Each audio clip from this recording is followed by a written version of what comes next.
Hello everybody, this is Straley and I'm coming to you from our sanctuary, and it's a little bit weird and a little bit quiet to be in here all by myself, but I really felt like it was a special place to be since of course this Sunday, even though we can't be together as a church family, it is Easter Sunday. And Pastor Andrew has told us that when we get to join back together as our church family, as our physical church family, that we're going to truly celebrate Easter. So until then, I'm going to save our Easter curriculum from our Spark Bible until that time, because that's the curriculum that we follow. So, but today I am going to read the Easter story out of the Storybook Bible. So I'm also, parents, going to walk you through what can be found in your Sunday school materials in the plastic tub underneath the portico by the Sunday school doors, or the education wing doors. So let me go ahead and walk you through that. So this week's story is about the good news that was almost too good to be true, but we know it's true. So you're going to go through the story background, which I'm sure you'll all be very familiar with. Then there is an actual little skit that you can do with your children if you'd like. Then it talks about different headlines, and these are really cool. There are 4 different news teams, and they're all covering the same story, and it talks about the different perspectives that sometimes you might see something one way and I might see it another, so it's pretty cool. And then of course I've got some coloring pages included for the different age groups that might be appropriate. So please take time to drive by the church and pick those up if you would, and that way you and your children will have an activity for Sunday morning. In addition, there are also the sermon notes that I included last Sunday. Those are in the tub also, and please feel free to get those and to help follow along. So for right now, I'm going to read you our story from the Storybook Bible. And I thought it was kind of cool how in our Sunday school materials it talks about headlines that were too good to be true. And our title for today is God's Wonderful Surprise. And it talks about the resurrection, because I'm filming this on Friday, which we know is a somber day as part of our Holy Week. But then we have the waiting through Saturday, and more than 2,000 years ago, everyone was mourning. They were so sad that Jesus had died and he was crucified on the cross. But Sunday morning, one of my favorite songs, Sandy Patty sings it so beautifully, was it a morning like this?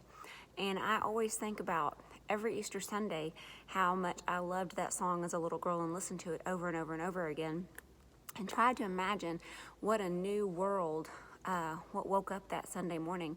So if you will, think about that as I read this. Jesus' friends were sad. They would never see their best friend again. How could this happen? Wasn't Jesus the rescuer?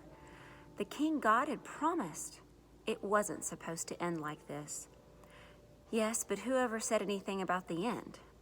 Just before sunrise on the 3rd day, God sent an earthquake and an angel from heaven. When the guards saw the angel, they fell down with fright.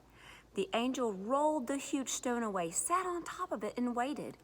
Can you imagine how massive that stone had to be to cover an entire cave entrance? At the first glimmer of dawn, Mary Magdalene and other women headed to the tomb to wash Jesus' body.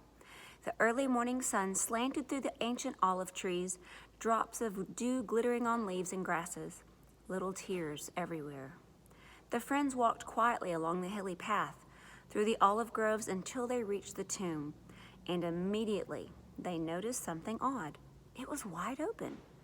They peered through the opening into the dark, but wait, Jesus' body was gone. So can you see the women walking to the tomb, and you see the large stone that's been rolled away? And something else. A shining man was there with clothes made from lightning. Don't be scared, the angel said. But they couldn't help it. They screamed anyway. The angel asked them, "What are you doing here? This is a tomb, and tombs are for dead people." The women couldn't speak. Jesus isn't dead anymore, he said. He's alive again. And their hearts leapt.